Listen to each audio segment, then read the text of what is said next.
Hello friends, welcome back to Shashi Vantashala. ఈరోజు వీడియోలో పెసరపప్పు సగ్గుబియ్యం పాయసాన్ని ఎలా ప్రిపేర్ చేసుకోవాలో చూపించబోతున్నానండి. ఎప్పుడైనా స్వీట్ తినాలి అనిపిస్తే ఇలా సింపుల్గా టేస్టీగా పెసరపప్పు పాయసాన్ని ట్రై చేయండి ఫ్రెండ్స్, చాలా బాగుంటుంది. అదేవిధంగా దేవునికి ప్రసాదంలా కూడా ఈ పెసరపప్పు సగ్గుబియ్యం పాయసాన్ని తయారు చేసి పెట్టొచ్చండి. మరి ఈ సింపుల్ టేస్టీ పెసరపప్పు సగ్గుబియ్యం పాయసాన్ని ఎలా ప్రిపేర్ చేసుకోవాలో ఇప్పుడు వీడియోలోకి వెళ్ళి చూసేయండి. ముందుగా స్టవ్ పైన ఒక ప్యాన్ పెట్టుకొని అందులో ఒక కప్పు పెసరపప్పును వేసుకోవాలి. మంటని లో ఫ్లేమ్లో పెట్టుకొని వీటిని దోరగా బాగా వేయించుకోవాలండి. ఇవి దోరగా వేగాలి కానీ మాడిపోకుండా చూసుకోవాలి. మాడిపోయినాయంటే మనకి పెసరపప్పు పాయసం అనేది టేస్ట్ అంత బాగుండదండి. ఇలా ఫ్రై అయిపోయిన తర్వాత వీటిని ఒక బౌల్లోకి ట్రాన్స్ఫర్ చేసుకోవాలి. చేసుకున్న తర్వాత ఇందులో ఒక పావు కప్పు సగ్గుబియ్యాన్ని వేసుకొని వాటర్ని యాడ్ చేసి ఒకసారి బాగా వాష్ చేసుకోవాలి. ఇలా పప్పు అంతా ఒకసారి వాష్ చేసుకున్న తర్వాత వీటిని ఒక ప్రెషర్ కుక్కర్లోకి ట్రాన్స్ఫర్ చేసుకోవాలి.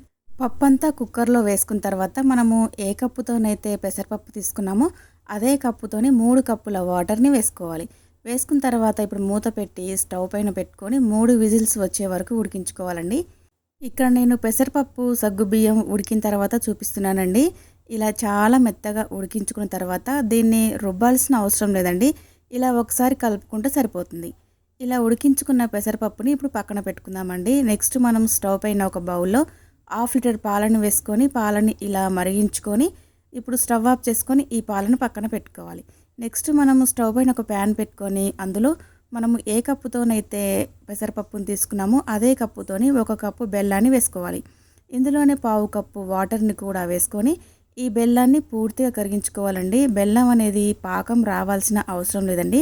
ఇలా జస్ట్ బెల్లం అంతా పూర్తిగా కరిగించుకుంటే సరిపోతుంది. ఇలా బెల్లం కరిగిన తర్వాత మనం ముందుగా ఉడికించుకొని పెట్టుకున్న పెసరపప్పు సగ్గుబియ్యాన్ని వేసుకోవాలి. ఇలా పప్పు అంతా వేసుకున్న తర్వాత ఈ బెల్లంలో పప్పు అంతా బాగా కలిసే విధంగా కలుపుకోవాలండి. మంట అనేది లో ఫ్లేమ్లో పెట్టుకొని ఈ ప్రాసెస్ని చేసుకోవాలి.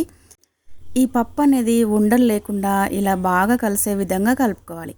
కలుపుకున్న తర్వాత ఇప్పుడు ఇందులో మనం ముందుగా కాగబెట్టి పెట్టుకున్న పాలని ఇవి వేడిగా ఉన్నప్పుడే వేసుకోవాలండి. ఒకవేళ చల్లారితే కొంచెం వేడి చేసుకొని మాత్రమే వేసుకోవాలి.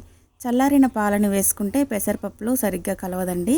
కొంచెం గోరువెచ్చగా ఉన్నప్పుడైనా యాడ్ చేసుకోవచ్చు. ఇప్పుడు పూర్తిగా కలుపుకున్న తర్వాత ఇందులో మిగిలిన పాలను కూడా వేసుకొని మళ్ళీ ఒకసారి అంతా బాగా కలిసే విధంగా కలుపుకోవాలి. ఇలా పెసరపప్పులో పాలు అన్నీ పూర్తిగా కలిసిపోయిన తర్వాత కన్సిస్టెన్సీ అనేది ఈ విధంగా ఉండాలండి. మరీ గట్టిగా అయ్యే వరకు మనం ఉడికించుకోవద్దు. ఈ పాయసం అనేది చల్లారిన తర్వాత కొంచెం గట్టిపడుతుందండి. అందుకే కన్సిస్టెన్సీ అనేది ఈ విధంగా ఉండాలి. ఇప్పుడు ఇందులో ఒక చిటికెడంత సాల్ట్ని కూడా వేసుకొని అంతా బాగా కలిసే విధంగా కలుపుకోవాలి. ఇలా కలుపుకున్న తర్వాత ఇప్పుడు ఇందులోకి డ్రై ఫ్రూట్స్ని ఫ్రై చేసుకుందామండి. ఇప్పుడు స్టవ్ పైన ఒక ప్యాన్ పెట్టుకొని అందులో 2 టేబుల్ స్పూన్స్ నెయ్యి వేసుకోవాలి. నెయ్యి అంతా పూర్తిగా కరిగిన తర్వాత 1 టేబుల్ స్పూన్ ఎండు కొబ్బరి ముక్కలు, 1 టేబుల్ స్పూన్ జీడిపప్పు, 1 టేబుల్ స్పూను కిస్మిస్లను వేసుకోవాలి. ఇప్పుడు మంటని లో ఫ్లేమ్లోనే పెట్టుకొని ఇవన్నీ దోరగా ఫ్రై అయ్యే వరకు ఫ్రై చేసుకోవాలండి. ఇలా డ్రై ఫ్రూట్స్ అన్నీ దోరగా ఫ్రై అయిపోయిన తర్వాత ఇప్పుడు స్టవ్ ఆఫ్ చేసుకొని ఇలా ఫ్రై అయిన డ్రై ఫ్రూట్స్ని మనం ముందుగా ప్రిపేర్ చేసి పెట్టుకున్న పెసరపప్పు పాయసంలోకి వేసుకోవాలి.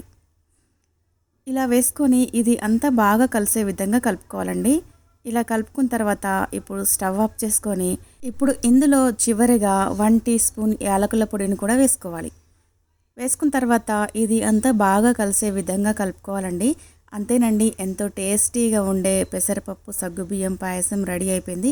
ఇప్పుడు ఇది సర్వింగ్ బౌల్లోకి తీసుకొని సర్వ్ చేసేసుకోవటమే అండి. మీరు కూడా ఒకసారి తప్పకుండా ట్రై చేయండి ఫ్రెండ్స్. ఎంతో టేస్టీగా సింపుల్గా ఈ పెసరపప్పు సగ్గుబియ్యం పాయసాన్ని తయారు చేసుకోవచ్చు. మరి మీకు ఈ వీడియో నచ్చితే తప్పకుండా లైక్ చేసి మీ ఫ్రెండ్స్కి రిలేటివ్స్కి షేర్ చేయండి. నా ఛానల్ని ఎవరైనా ఫస్ట్ టైం చూస్తున్నట్లయితే సబ్స్క్రైబ్ చేసుకోండి. Thanks for watching.